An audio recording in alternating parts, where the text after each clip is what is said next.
Nah, kita lanjutin ya. Maaf ya tadi teman-teman terputus. Nah, jadi kalau misalkan nih ada soal lagi nih ditanya, tentukan rumus empiris suatu senyawa yang mengandung 43,64 fosfat, fosfor, dan 56,36% oksigen. Nah, gimana sih cara kita nentuin kalau misalkan massa molar senyawanya itu ada 283 gram per mol. Nah, otomatis dari sini tuh kita tuh tetap nih teman-teman pakai massa molar. Kita pakai mol dulu.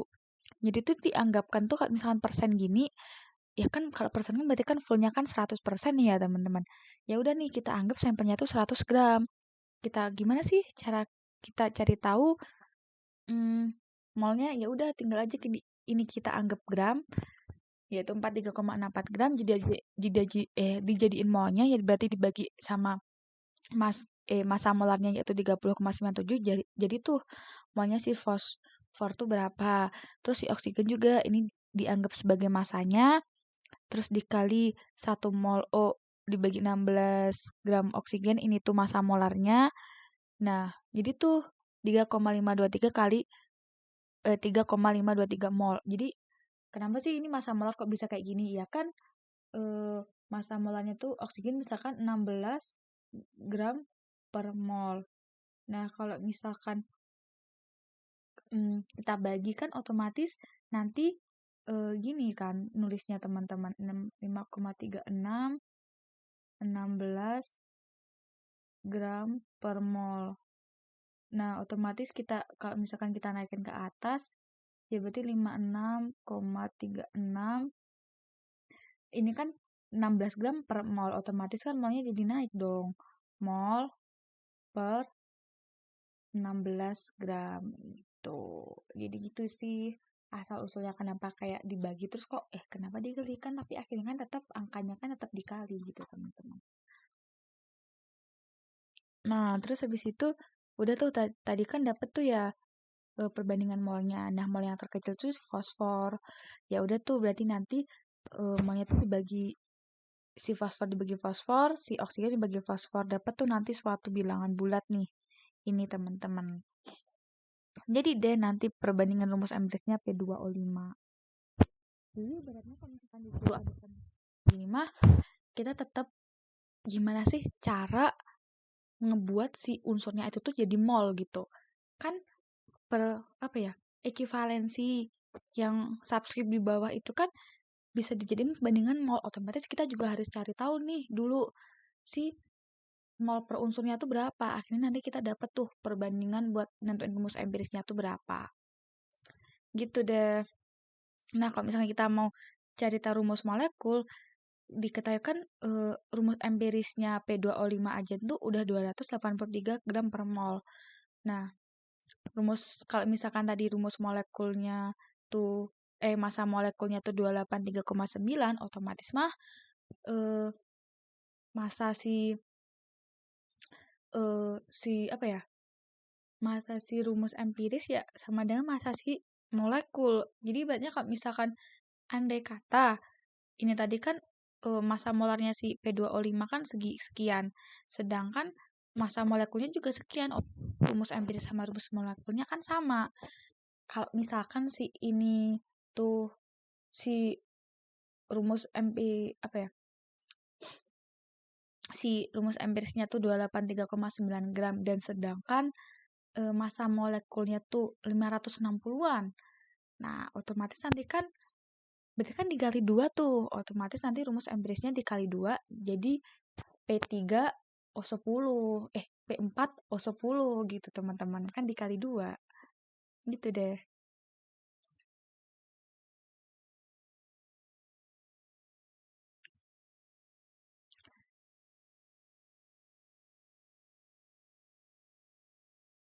Nah, di sini ada lagi nih. Contoh pembakaran 5,217 gram sampel yang mengandung unsur CHO dengan oksigen murni menghasilkan sekian CO2 sama sekian H2O. Berarti di sini tuh massa C dalam sampel tuh sama dengan massa C dalam CO2 dan massa O dalam sama tuh sama dengan massa O dalam H2O. Ya kita tinggal gini aja sih teman-teman. Cara cari taunya ya berapa sih massa apa ya? R-nya si C itu 12 gram. Sedangkan massa molar keseluruhan CO2 itu 44. Ya berarti 12/44 dikali massa total si CO2. Dapat tuh nanti massa gram C-nya tuh berapa. Nah, kalau misalkan massa O-nya, ini sebenarnya massa O sih harusnya. Massa H sih. Nah, massa H tuh, oh iya deng, ralat kan di sini O-nya tuh ada di 2 senyawa. Jadi kita cari dulu massa H-nya dulu, teman-teman. Nah, berarti tuh massa H di dalam si eh, senyawa itu, massa H dalam senyawa ini ya berarti sama dengan tuh massa H di dalam H2O. Kita cari tuh. Di sini MR totalnya H tuh ada 2 apa ya? 2 mol H kan. Berarti otomatis di sini ada 2 gram H gitu. Ada 2 gram H dibagi massa molarnya si H2O dikali total massa H2O. Dapat tuh nanti berapa massa H-nya. Nah, gimana kita cari tahu massa oksigen? Ya berarti massa sampel kurangi massa karbon sama massa H-nya. Dapat tuh nanti massa oksigennya. Habis itu seperti biasa, habis kita dapat massa-massanya, kita jadiin molnya. Dapat tuh sekian mol. Habis itu ulangi lagi tadi dibagi sama mol yang kecil. Nah, dapat perbandingan, kita buletin, dapat tuh nanti rumus empirisnya berapa. Gitu deh. Jadi ibaratnya di sini tuh kayak kuncinya tuh kalau misalkan ada dihasilkan 2 senyawa, gini, ya berarti C-nya tuh cuma ada di CO2. Berarti massa C di dalam sampel cuma berarti sama dengan massa C dalam CO2. Nah, di sini hanya cuma ada di H2O. Berarti massa H di sampel ya cuma ada di massa H dalam H2O gitu, teman-teman. Nah, kalau massa O kan ada 2 senyawa tuh. Kita bingung gimana? Ya udah tinggal kurangi tuh massa C sama massa H gitu. Lanjut ke stoikiometri.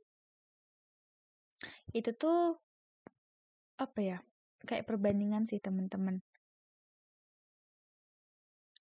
Misalkan di sini tuh ditanya, berapa sih mol N2 yang diperlukan untuk membuat 2,3 mol NH3?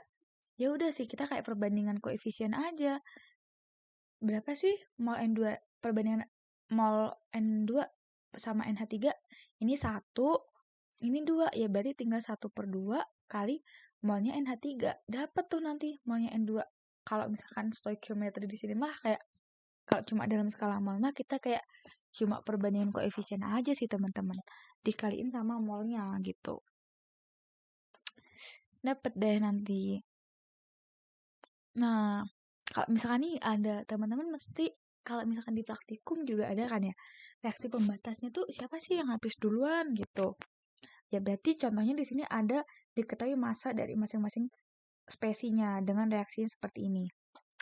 Ya udah, kita cari tahu nih masing-masing molnya tuh berapa. Mol NH3 berapa, mol NO2 berapa. Mol ralat mol NH3 kita cari berapa tuh. Habis itu mol oksigennya cari berapa. Dapat ya. Nah, habis itu kita bandingin tuh molnya. Di sini bilang perbandingan mol reaktannya kan di sini 4 mol NH3 sama 5 mol O2. Kita cari nih setiap apa ya? Setiap mol reaktan tuh berapa gitu. Berarti kan tadi jumlah mol NH3-nya kan ada 1,77 dan mol O2-nya itu ada 1,25. Kita bagi dulu nih sama koefisiennya, dapat suatu angka ini. Si O2-nya kita bagi dengan koefisiennya dapat suatu angka, kita bandingin tuh, yang lebih kecil tuh yang mana? Kan O2 kan yang paling kecil, berarti sih O2 tuh jadi reaksi pembatas, teman-teman. Nah, kalau misalkan O2-nya tuh jadi reaksi pembatas, gampang. Kita mau cari tahu masa sih NO-nya. Perbandingan NO-nya kita cari tahu mol NO-nya. Perbandingan koefisien NO-nya tuh berapa? 4 dibagi O2 tuh 5 dikali molnya. 1,25. Nanti dapat tuh kita sekian mol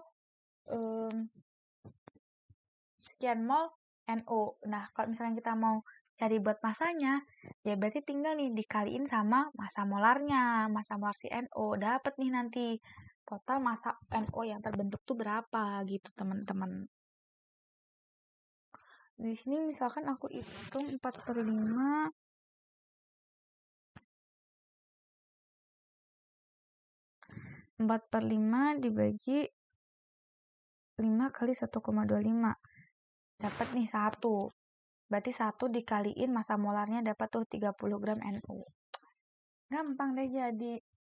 Jadi berarti mah aku tekenin banget di sini tuh kayak kita tuh lebih bisa ngotak-ngatik ngotak-ngatik koefisien, ngotak-ngatik perbandingan, sama kayak kalau misalkan bingung mah gimana ngali-ngaliinnya ya kita kayak tetap ngotak-ngatik sih ngotak-ngatik sih satuannya. Jadi kuncinya tuh kalau dari aku kita kalau buat ngali-ngaliin kita tuh ngotak-ngatik si satuannya. Nah, kalau misalkan kita pengen tahu perbandingan dan lain-lain ya kita harus main perbandingan di stoikiometrinya, di ekivalensinya, terus di mol-molnya gitu sih teman-teman.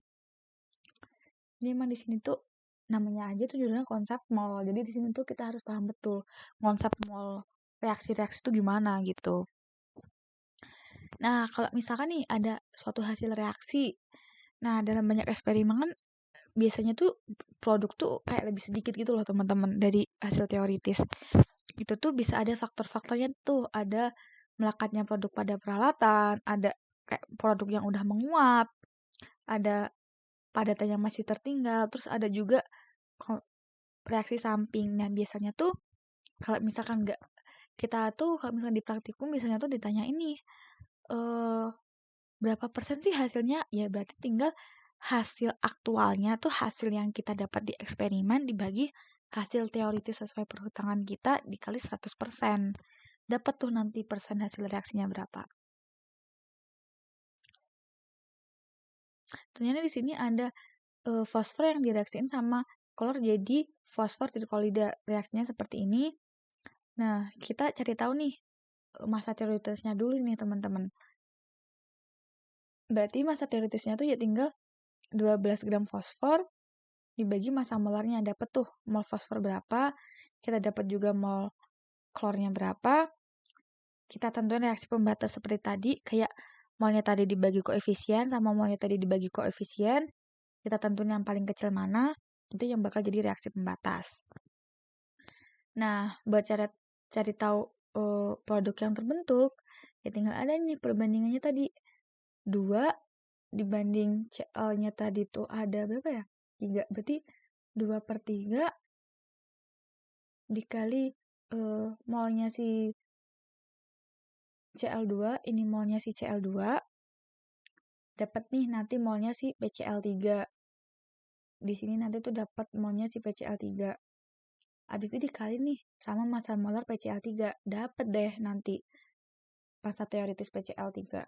Setelah dapat massa teoritis dan sedangkan massa eksperimennya tadi cuma 42,2, ya udah nih tinggal 42,2 dibagi 45,2 dikali 100%. Jadi persen hasilnya cuma 93,8%. Udah deh. Jadi